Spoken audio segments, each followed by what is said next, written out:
महत्त्वाची बातमी आहे। राज्याच्या राजकारणात खळबळ उडवून देणाऱ्या पवनराजे निंबाळकर हत्याकांडाचा आज निकाल आहे। तब्बल 20 वर्षांनंतर पवनराजे निंबाळकर यांच्या हत्येसंदर्भात कोर्ट आज निकाल देत आहे।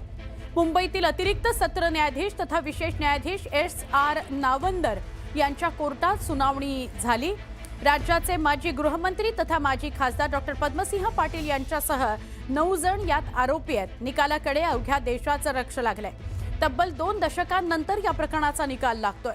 3 जून 2006 ला नवी मुंबईतल्या कळंबोली इथं पवनराजे निंबाळकर आणि त्यांचा वाहन चालक समद काझी या दोघांची गोळ्या झाडून हत्या करण्यात आलेली होती। मुंबईतून उस्मानाबादच्या दिशेने पवनराजे कारमधून जात असताना 2 अज्ञात व्यक्तींनी त्यांचा पाठलाग केला आणि त्यांच्यावर गोळ्या झाडल्या होत्या। या घटनेत पवनराजे आणि त्यांचे वाहन चालक या दोघांचाही मृत्यू झाला होता। या प्रकरणी राज्याचे माजी गृहमंत्री पद्मसिंह पाटील यांच्यावर त्यांचा चुलत भाऊ पवनराजे निंबाळकर यांच्या हत्येचा आरोप आहे। दरम्यान तेरणा ट्रस्ट आणि आर्थिक हितसंबंधांमुळे डॉक्टर पद्मसिंह पाटील आणि पवनराजे निंबाळकर यांच्यात वाद झालेला होता।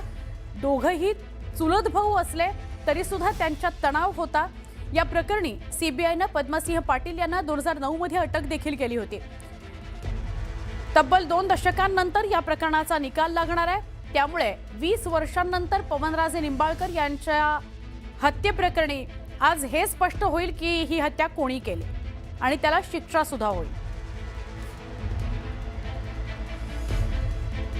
आमचे प्रतिनिधी बालाजी निरफळ यांच्याशी बोलूया।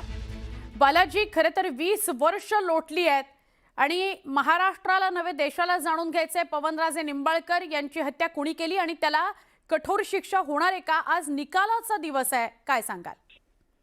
20 वर्षापूर्वी 3 तारखेला जे आहे ते पवनराजे निंबाळकर यांची हत्या झाली होती। त्यांचे चालक जे आहेत समज काझी यांची देखील गोळ्या झाडून जे आहे ते कळंबोली येथे हत्या झाली होती आणि ही हत्या सुवर्ण एक खळबळ उडून देणारी झाली। धाराशिव जिल्ह्याचं राजकारण जे आहे ते तेव्हापासून बदललेले आहे। पद्मसिंह पाटील आणि पवनराजे निंबाळकर हे तसे चुलत भाऊ आहेत। ह्या चुलत भावांच्या राजकीय वितुष्टापोटी यांच्यात वाद होते आणि या वादातून ही हत्या झाल्याचा आरोप त्यावेळी केला होता। ही हत्या ज्यावेळेस झाली त्यावेळेस 2 वर्ष सुवर्ण या हत्येचं काहीच उलगडा नव्हता।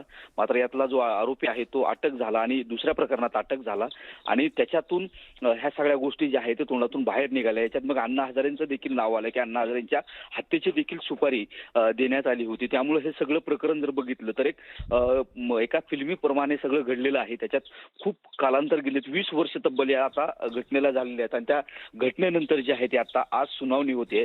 एस नावंदर यांच्या कोर्टात ही विशेष मुंबईचं सत्र न्यायालयाचे कोर्ट आहे, त्यांच्यात सुनावणी होणार आहे त्यांच्या याच्याकडे आणि त्यांनी सर्व आरोपींना जे आहे ते हजर राहण्याच्या मागच्या तारखेला सांगितलं की पद्मसिंह पाटील असतील किंवा इतर 9 आरोपी आहेत त्यांना हजर राहण्याचे आदेश दिलेले आहेत। त्यानुसार ते आज कोर्टात हजर राहणार आणि त्यांनी स्पष्ट केलेलं आहे की मी पुढच्या तारखेला जो आहे तो निकाल पूर्ण देणार आहे। त्यामुळे या निकालाकडे लक्ष लागलेलं आहे। आपल्याला माहिती खासदार ओमराजे निंबाळकर यांच्या आई जे आहेत आनंदी राजे निंबाळकर यांनी याच्याबाबत कोर्टात ही केस त्यांच्या वतीने लढली जाते। त्यांचे वकील आज बाजू मांडणार आहेत आणि पद्मसिंह पाटलांचे जे सुपुत्र आहेत राणा जगजितसिंह पाटील आमदार आहेत त्यांच्याकडूनही वकिलांची बाजू मांडणार। मात्र ज्या पद्धतीने सगळे राजकीय स्थित्यंतर झाले, पद्मसिंह पाटील ज्यावेळी हत्या झाली त्यावेळी राष्ट्रवादी त्यामुळे बालाजी तुम्ही सांगताय तसं आजचा दिवस निकालाचा आहे, त्यामुळे फार महत्त्वाचा आहे। धन्यवाद तुर्तास माहिती दिलीत त्याबद्दल।